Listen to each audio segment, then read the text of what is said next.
आप सभी को जय श्री श्याम। आज की वीडियो में हम आप सभी प्रेमियों के साथ आषाढ़ मास के कृष्ण पक्ष की योगिनी एकादशी के व्रत की व्रत कथा साझा करने जा रहे हैं। आप जहां भी हो 2 से 3 मिनट का समय निकालकर अपने घर के मंदिर में बैठ जाइए। ठाकुर जी के सामने धूप दीप इत्यादि जलाकर हमारे साथ संकल्प लीजिए।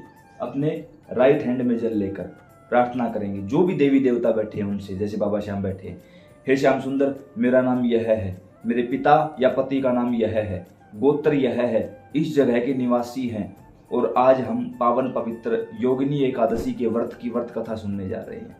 हमारी प्रार्थना है, यहाँ हम आपकी कथा पूरी करते हैं, वहाँ आप हमें जो हमारी मनोकामना है वो पूरी कर दीजिए। जो भी बात है बता दीजिए ठाकुर जी को, जल नीचे की ओर छोड़ दीजिए। अब हम इस दिव्य कथा में आगे की ओर बढ़ते हैं। एक समय श्री युधिष्ठिर महाराज ने भगवान श्री कृष्ण से यही पूछा कि हे श्री देवकी नंदन, बताइए कि आषाढ़ मास के कृष्ण पक्ष की एकादशी कौन सी है, क्या नाम है, उसका महात्म्य क्या है।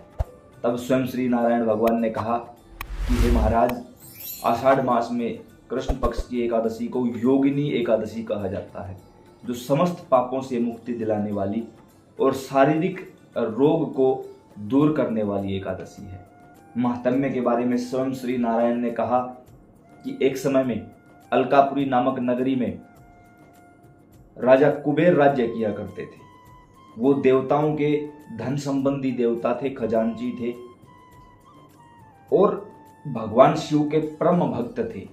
नित्य सेवा किया करते थे।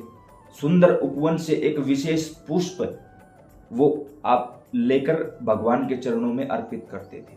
उनके यहाँ हेमा नामक एक माली था, जो हर रोज यह दिव्य पुष्प भगवान की सेवा के लिए राजा कुबेर को लाकर देता था। उनकी सेवा और निष्ठा से राजा कुबेर बड़े प्रसन्न थे, आनंदमयी थे।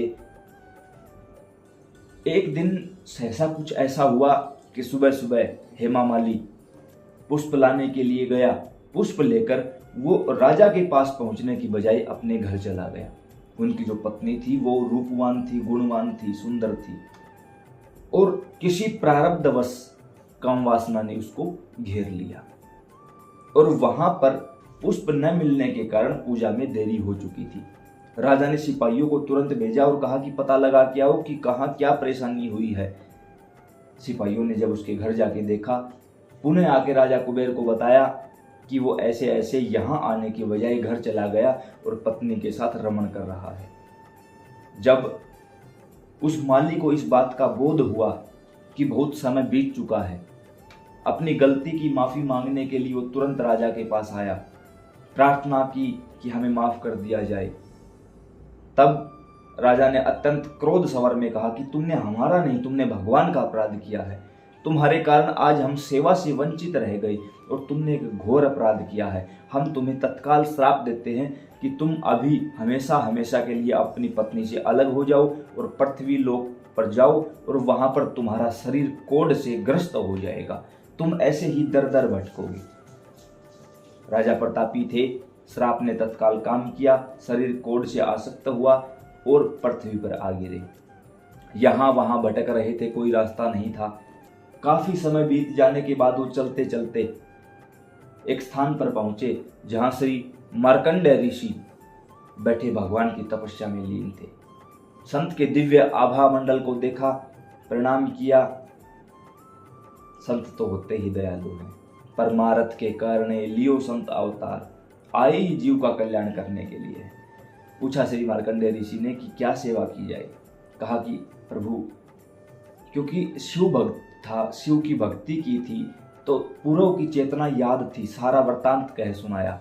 श्री मार्कंडेय ऋषि ने कहा कि चिंता मत करो, तुम्हें पुनः वही पद प्राप्त हो जाएगा। भगवान वो कैसे कि आषाढ़ मास की कृष्ण पक्ष की योगिनी एकादशी का व्रत कीजिए, निश्चलता पूर्वक विधि पूर्वक व्रत करो, समय अनुसार पारण करो और उसका फल भगवान को सौंप दो।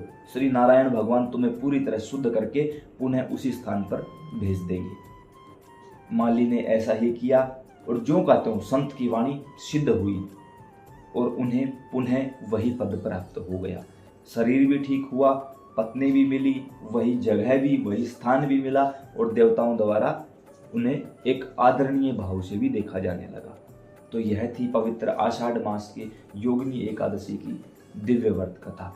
जिन प्रेमियों ने इसको कहा है, सुना है, हम ठाकुर जी से प्रार्थना करते हैं कि ठाकुर जी ऐसी कृपा करें कि आपको अपने श्री चरणों की अविचल एवं अनपायनी भक्ति प्रदान करें।